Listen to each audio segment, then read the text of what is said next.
y el testimonio de Janet. Aleluya. Nos ponemos de pie para leer la palabra del Señor en Hechos.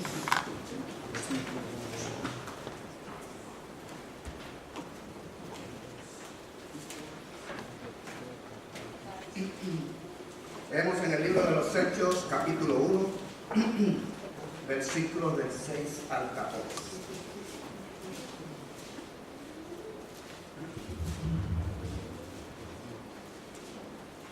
Yo a veces casi digo.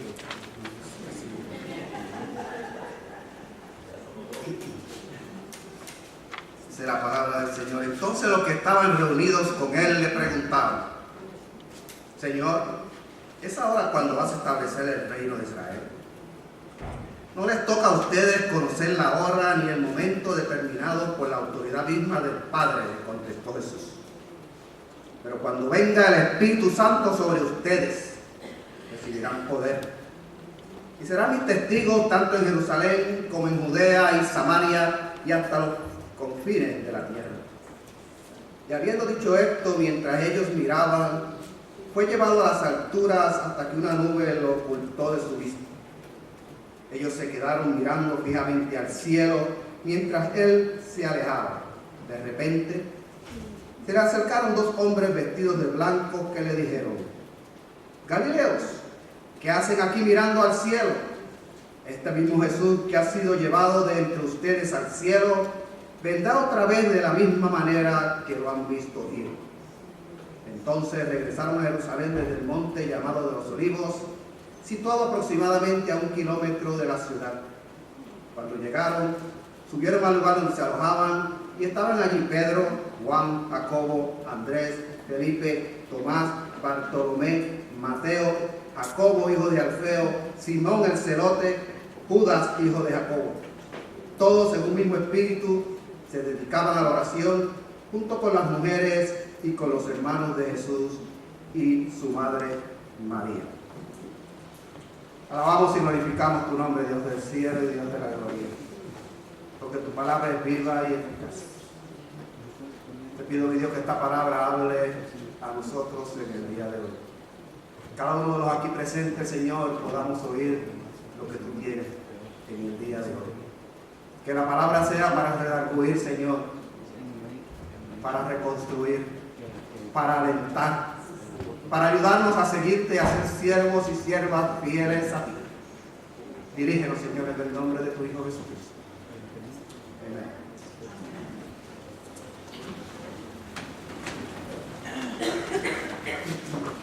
Le voy a leer una corta historia que estuve leyendo hace unos días atrás, que me pareció muy interesante, y es con respecto a un matrimonio celebrando su aniversario. Dice la historia: había un matrimonio que le gustaba ir a Londres para comprar en las tiendas. A esta pareja le gustaban mucho las antigüedades y los utensilios de cerámica, especialmente las tazas de café. Este era su aniversario número 25. Un día entraron en una tienda y vieron una taza muy bonita y le pidieron al encargado que se la mostrara, pues nunca habían visto una taza tan bonita. Cuando le mostraron la taza, esta de repente habló y le dijo: ustedes no entienden, yo no siempre he sido así. Anteriormente yo era roja y solo arcilla o barro. Mi amo me tomó, me pasó por el rolo, me mordió mientras yo gritaba con todas mis fuerzas: ¡déjame! Pero él solo sonreía y decía: no, todavía no. Luego me puso en el torno y me daba vueltas, y vueltas y más vueltas. ¡Para, detente! Me estoy mareando, le gritaba. Pero mi amo solo decía: no, todavía no. Entonces me metió en el horno. Nunca había experimentado tanto calor. Me preguntaba por qué quería quemarme, mientras gritaba y gritaba a la puerta. Le podía ver a través de la ventana del horno y podía leer en sus labios: no, todavía no. Finalmente abrió la puerta del horno, me puso en una tablilla en lo que me enfriaba. Pensaba que me sentía mucho mejor así. Pero de repente comenzó a limpiarme y me pintó toda. El olor de pintura era horrible. Para, cesa ya de pintar, le decía. Él solamente me miraba y sonreía.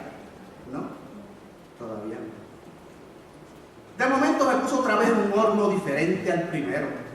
Este era 2 veces más caliente que el primero. Y pensaba, ahora sí que me muero. Le rogué, le lloré, le grité, pero él insistía. No, todavía no. Así que no hay esperanza para mí, pensaba. Nunca saldré de aquí viva. Estaba decidida a rendirme cuando la puerta se abrió y me sacó y me puso otra vez en una tablilla. 1 hora más tarde me dio un espejo y me dijo, mírate en el espejo. Y así lo hice. Esa no soy yo, no puede ser, le decía. Es bella, qué bella soy, qué linda me miro. Quiero que recuerdes, le dijo. Yo sé que duele ser rolada y pasada por el horno, pero si te hubiera dejado sola, te hubiera secado. Yo sé que las muchas vueltas en el horno te marean, pero si hubiera parado, te hubieras desintegrado.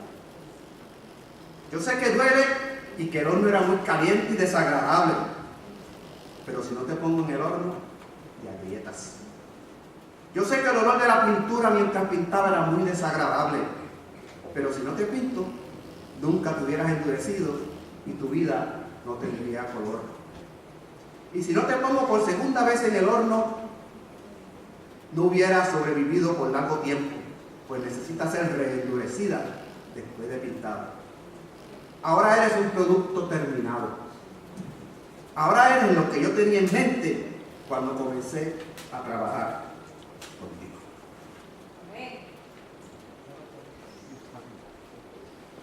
El libro de los Hechos se considera una continuación del Evangelio de Lucas.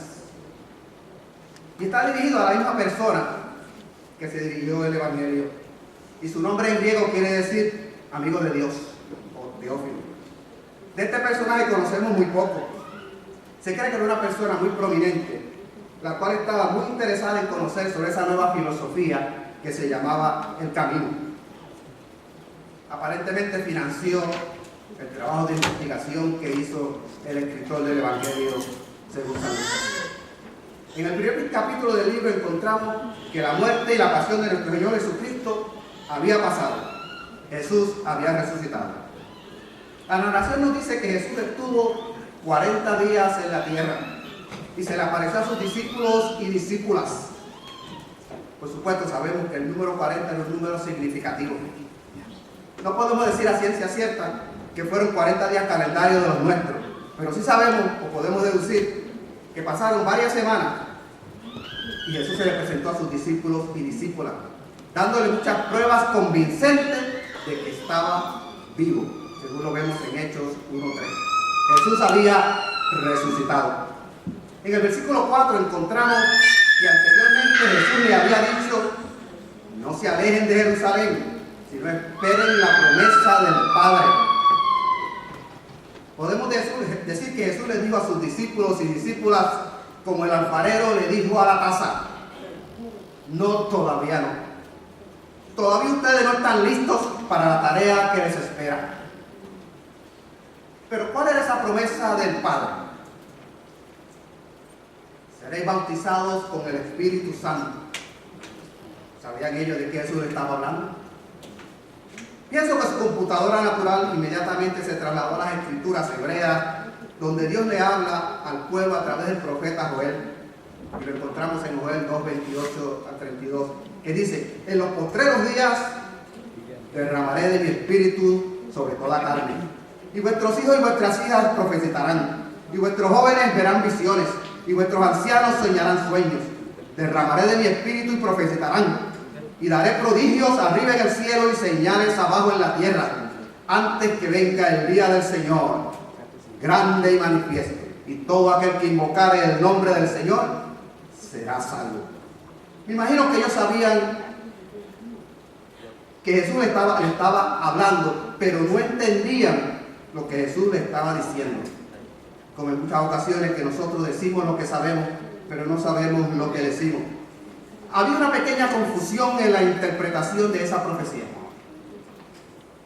Muchos de ellos creían que el derramamiento del Espíritu Santo era la señal del fin del mundo. Así que estaba cerca el establecimiento del reino de Israel. Pero lamentablemente esta interpretación trae otra pregunta adicional. ¿Es el reino de Israel limitado al pueblo de Israel solamente? La respuesta que Jesús le dio fue clara y escueta. No toca a ustedes conocer la hora, ni el día, ni el momento determinado por la autoridad misma del Padre. En otras palabras, no, todavía no.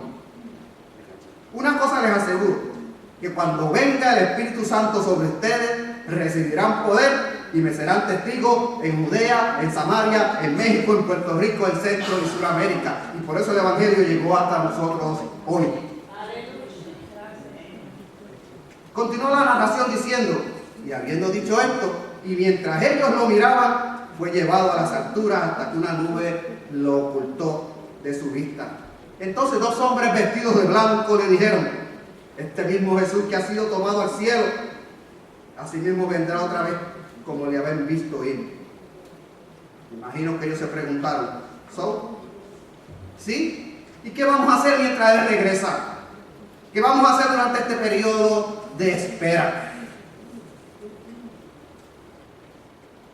En ese periodo de espera hay un periodo de preparación.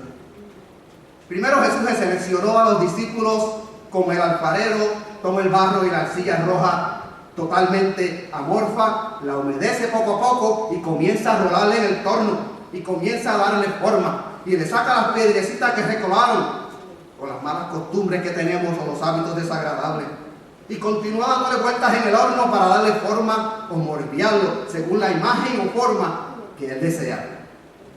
Y así les mantuvo dándole forma por 3 años en el mejor instituto bíblico, en el mejor seminario bíblico, dándole forma antes de meterlos al horno, pues aún no estaban listos. No, todavía no. Luego los mete en el horno para fortalecerlos, para darle carácter firme, determinación y fortaleza. Ellos y ellas pueden ver la gran sabiduría y el poder de su líder, pero también pueden ver el gran rechazo de parte del clero judío y de los líderes religiosos. Seguramente no podían entender por qué este hombre de Dios era rechazado cuando solamente hacía el bien. Por otro lado, sentían algún gozo y alivio, pues el pueblo le recibía con vítores y gozo, aunque muchos solo por los panes y los peces que recibían de esos. Luego son metidos al horno nuevamente. Sufren la gran pérdida de su amado líder, a manos de los líderes religiosos y políticos del momento. Su líder es arrestado, enjuiciado, sentenciado y muerto y crucificado. Así que pierden toda esperanza. Ahora sí que me muero, decía la casa. Ahora sí que me muero, decían ellos. Ahora sí que se acabó todo. Regresemos pues a nuestra tarea original, se decía el uno al otro. Pero el alfarero tenía una agenda diferente y le dice, no, todavía no. Necesitan esperar un poco más. Así que regresan a Jerusalén y allí se reunieron todos y todas en un mismo espíritu. Se dedicaban a la oración. Este era el tiempo de enfriarse del calor del horno. Estaban en la repisa o en la tablilla, esperando el tiempo de enfriamiento para comenzar a hacer la función para la cual fueron consagrados. Ellos y ellas esperaron la promesa y fueron llenos del Espíritu Santo. Y el mensaje de salvación llegó hasta nosotros hoy, aquí y ahora, y está entre nosotros. Muchas personas se preguntan, ¿y qué tiene que ver esto conmigo 2000 años después? ¿En alguna ocasión has sentido a través del Espíritu Santo que ha tocado tu corazón y le has dicho, te entrego mi vida? Sí, quiero que seas Señor de mi vida. Y Dios, entrego tu vida a ti. En ese momento te encuentras mirando al cielo, aleluya. Como los discípulos, perplejos, asombrados, llenos de emoción, porque algo maravilloso ha ocurrido dentro de ti. Como el Alcácer, se sabe qué ocurrió, pero no sabe cómo ocurrió. De momento te miras muy lindo o muy linda. Te sientes diferente y te ves diferente. El gozo que sientes es tal, aleluya, que quieres inmediatamente comenzar a compartir ese gozo que tú tienes con otras personas. Pero sigues mirando al cielo esperando que el Señor regrese.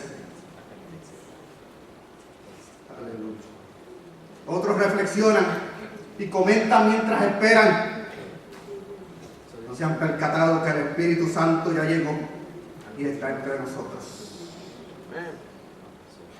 No se han percatado, y lo cantamos el domingo pasado. Este domingo no lo cantamos, pero lo cantamos el domingo pasado, el corito que cantamos con mucho gusto, que dice: el Espíritu de Dios está en este lugar. El Espíritu del Santo está y se mueve en este lugar, y está aquí para consolar, para liberar, está aquí para guiar, porque el Espíritu de Dios está aquí. Y hasta le decimos: muévete en mí, muévete en mí, toca mi alma, toca mi corazón, llena mi vida de tu amor. Espíritu de Dios, muévete en mí, porque el Espíritu de Dios ya llegó. Aún así, algunas personas se preguntan: ¿y cómo yo sé que el Espíritu Santo está en mí?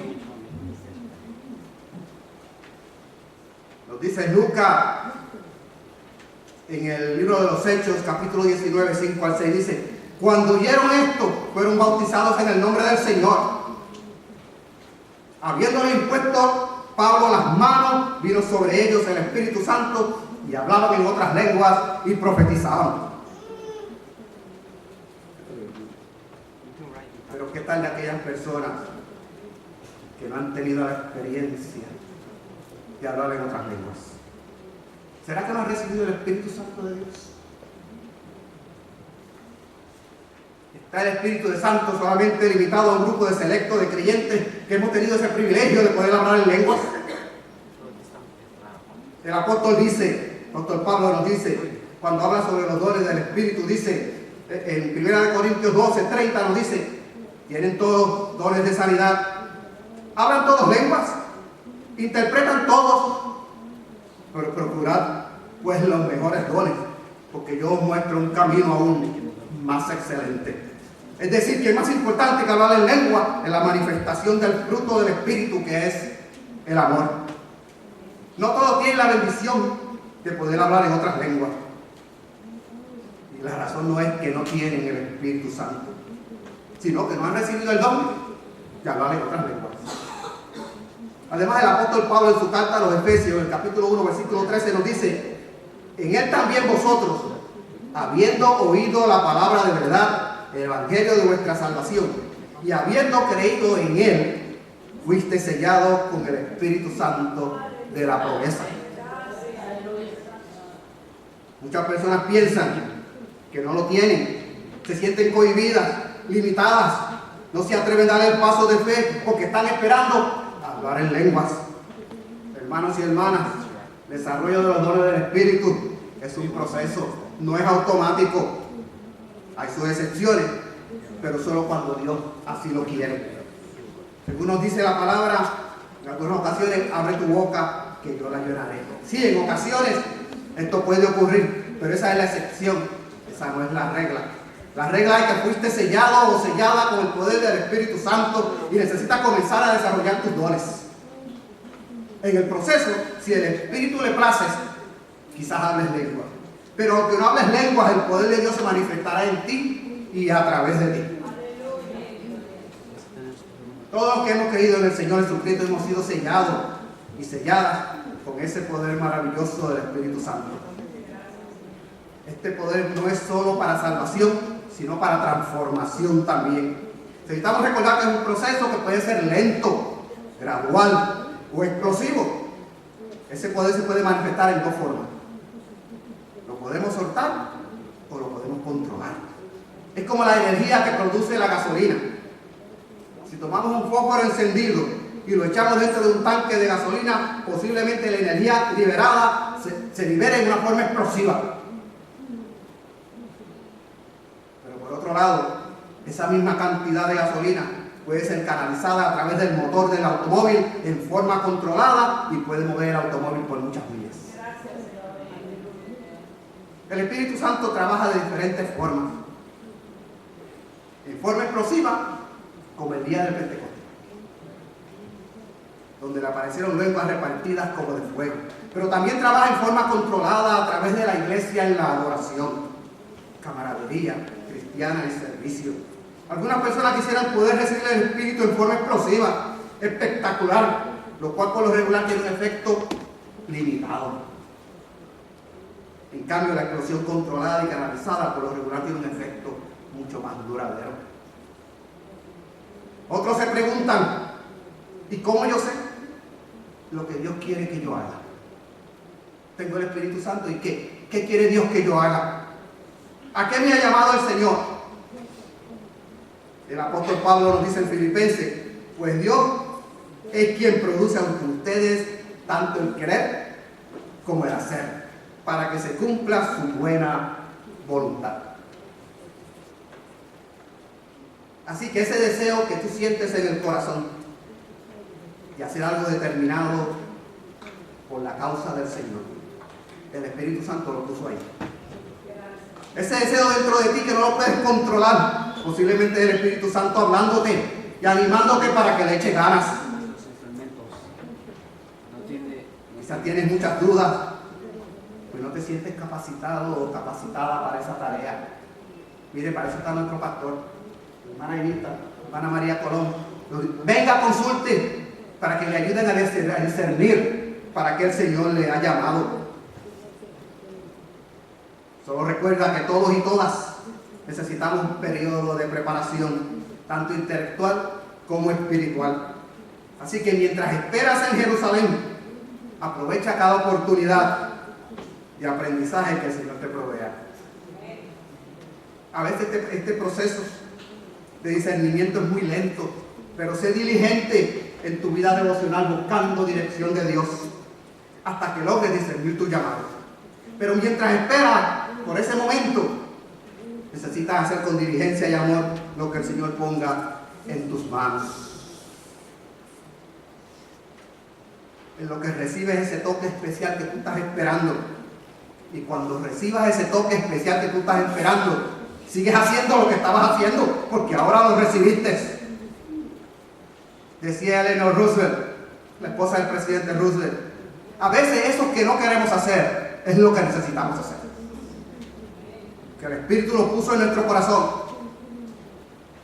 Y entonces recordamos el corito que dice, el Espíritu de Dios está aquí. El Espíritu de Dios se mueve en este lugar. Está aquí para consolar, está aquí para liberar, está aquí para guiar. El Espíritu de Dios está aquí. Aleluya. Deja que se mueva en ti y que se mueva en mí. El Espíritu de Dios está aquí. Muévete en mí. Muévete en mí. Palabra de Dios.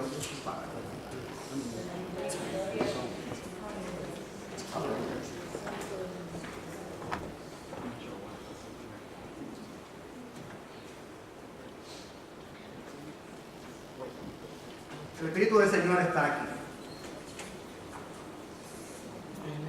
Si tú no has sentido ese toque, si tú todavía tienes dudas, el altar del Señor está aquí. El altar está abierto.